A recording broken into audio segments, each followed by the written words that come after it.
Good evening साथियों।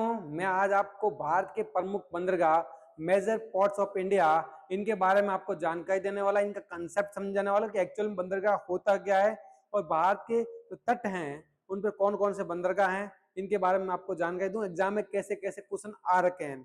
सबसे पहले हम बात करते हैं बंदरगाह एक्चुअल में। तो मैं मेजर पोर्ट्स की बात करता हूँ। मेजर पोर्ट्स ऑफ इंडिया यानी भारत के प्रमुख बंदरगाह की मैं बात करता हूँ। एक्चुअल में बंदरगाह है क्या और कहाँ कहाँ पर भारत के प्रमुख बंदरगाह है, देखना भाई, इस बात को समझना। अगर मैं इंडिया के मैप की बात करूं और प्रायद्वीपीय भारत की बात करूं, ये वाला प्रायद्वीप भारत, यहाँ समुद्र है तो यही तो बंदरगाह बनेगा भाई। ये समुद्र है, पानी है इधर, तो ये क्या हो जाएगा, बंदरगाह बनने लायक जगह बन गई। अब बंदरगाह बनता कैसे एक्चुअल में, जब एक तो होता है प्राकृतिक बंदरगाह, एक कृत्रिम, यानी एक नेचुरल होता है, एक नेचुरल बंदरगाह, एक होता आर्टिफिशियल यानी जिसे बनाया जाए। ठीक है भाई, एक होता है नेचुरल, एक होता है आर्टिफिशियल। अब नेचुरल बंदरगाह क्या होता है, जो पहाड़ और चट्टानों से पहले ही बना होता है। बंदरगाह का मतलब जब जहाज को रुकने के लिए जगह चाहिए, तो ये क्या होता है कि एक्चुअल में यहाँ पे इस प्रकार से पहाड़ पठार होते हैं, रुकने के लिए जगह बनी होती है, उसे बोलते हैं प्राकृतिक बंदरगाह। क्या बोलते हैं, नेचुरल पोर्ट्स बोलते हैं। और अगर मैं आर्टिफिशियल का मतलब जैसे हम पत्थर डाल के या कुछ चीजें डाल के उसको बनाया जाए, उसे बोलते हैं कृत्रिम, जो मानव द्वारा निर्मित हो। अगर मैं भारत की बात करूं तो इस भारत के इस भाग में कई प्रकार के बंदरगाह हैं। अब यहाँ कई प्रकार के स्टेट भी हैं, जैसे कि गुजरात हो गया, गुजरात हो गया, आप देखोगे यहाँ महाराष्ट्र है, और यहाँ गोवा है, कर्नाटक है, केरला है, तमिलनाडु है, इसके बाद आंध्र प्रदेश हो गया, इसके बाद उड़ीसा हो गया। ठीक है, उड़ीसा के बाद आपका वेस्ट बंगाल हो गया। ये जो राज्य हैं भारत के, ये राज्य क्या करते हैं, समुद्र के साथ सीमा बनाते हैं, तो समुद्र के साथ टच है, इसका मतलब यहाँ क्या बंदरगाह, कोई ना कोई बंदरगाह जरूर है। तो इन सभी, इसको बोलते हैं, इधर वाले को बोलते हैं पश्चिमी तट और इधर वाले को बोलते हैं पूर्वी तट। क्या बोलते हैं, उधर वाले को बोलते हैं पूर्वी तट, इधर वाले को बोलते हैं पश्चिमी तट। इधर वाले जो इस तट पे जो बंदरगाह है इसे बोलेंगे पश्चिम तटीय बंदरगाह, और उधर वाले तट पे जो बंदरगाह है उसे बोलेंगे पूर्व तटीय बंदरगाह। अगर स्टेट की लोकेशन आपको पता है तो आप आराम से पता लगा सकते हैं कौन सा बंदरगाह कहाँ पे है।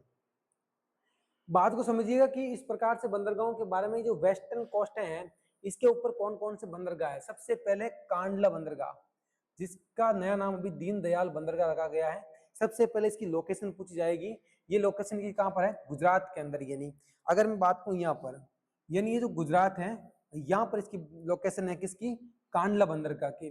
तो कांडला बंदरगाह कहाँ पर है, गुजरात के अंदर। अगर मुंबई बंदरगाह की बात करूं तो ये सबसे बड़ा प्राकृतिक बंदरगाह है। बड़ा इंपॉर्टेंट क्वेश्चन है, सबसे बड़ा क्या है, प्राकृतिक बंदरगाह है। सबसे बड़ा क्या है, प्राकृतिक बंदरगाह कौन सा। अगर मैं बात करूं मुंबई बंदरगाह, जो कहां पर है, महाराष्ट्र के अंदर है। लोकेशन से देखोगे तो यहां पर इसकी लोकेशन आ जाएगी। ठीक है भाई, यहां पर है मुंबई बंदरगाह।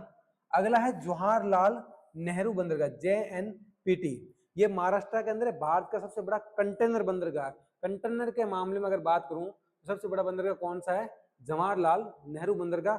ये आपका कहाँ, मुंबई महाराष्ट्र के अंदर है। मर्मुगुआ, ये कहां पर है, ये आपका गोवा के अंदर है, एकमात्र गोवा का बंदरगाह, ये भी ध्यान रखना है। न्यू मंगलूर, ये कहां पर है, कर्नाटका के अंदर। और कोची, यानी जिसे कोचिन भी बोलते हैं, ये कहां पर है, केरल के अंदर है। यानी केरल राज्य, यहाँ आप देखोगे इसको तो यहाँ पर है कोची बंदरगाह, ये बड़ा, यहाँ कोची बंदरगाह आपने देखा होगा, नेवी वालों के सुना होगा, कोची ट्रेनिंग ड्यूटी, समझे होगा। और यहाँ कर्नाटक के अंदर कौन सा है, न्यू मंगलूर, और गोवा के अंदर मर्मुगुआ। ये पोर्ट्स हैं भारत के मेजर पोर्ट्स, जो कि वेस्टर्न कोस्ट पे हैं। अगर मैं ईस्ट कोस्ट की बात करूं, अगर पूर्वी तट की, तो चेन्नई बंदरगाह, जो कहां पर है, तमिलनाडु के अंदर। कहां पर है, तमिलनाडु के अंदर। एन्नोर, जिसे काम राजार भी कहा जाता है, ये कहां पर है, तमिलनाडु के अंदर है। तमिलनाडु के अंदर दो बंदरगाह की बात की, ये एन्नोर के बारे में पूछ जाता है। विशाखापट्टनम, ये सबसे गहरा बंदरगाह है। क्या है, सबसे गहरा बंदरगाह। सबसे गहरा बंदरगाह कौन सा है, तो विशाखापट्टनम। और ये कहां पर है, आंध्र प्रदेश के अंदर। अच्छा क्वेश्चन है, यहां से क्वेश्चन डायरेक्ट एग्जाम में आएगा। अगला है पारादीप। यहां से आपको पता होना चाहिए लोह अयस्क। आपको पता, उड़ीसा खुद एक लोहे के मामले में पूरे भारत में अग्रणी है, और यहाँ से लोहा क्या होता है, एक्सपोर्ट होता है। क्या होता है, लोहा अयस्क। ठीक है भाई, तो ये हो गया आपका पारादीप कहाँ है, उड़ीसा के अंदर। और किसके लिए फेमस है, लोह अयस्क के लिए, एक्सपोर्ट और इंपोर्ट के लिए क्या है, फेमस है। अगला है हल्दिया, जो कहां पर है, उत्तर प्रदेश के अंदर है। ये इसे रिवराइन बंदरगाह भी कहा जाता है, रिवराइन, रिवराइन बंदरगाह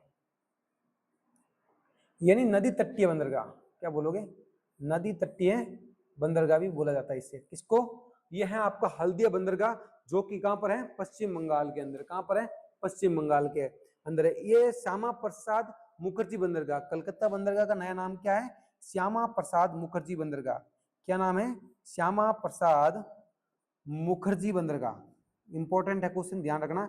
श्यामा प्रसाद मुखर्जी बंदरगाह किस बंदरगाह का नया नाम है, कलकत्ता बंदरगाह का नाम क्या है, श्यामा प्रसाद मुखर्जी बंदरगाह, जो कहां पर है, पश्चिम बंगाल के अंदर है।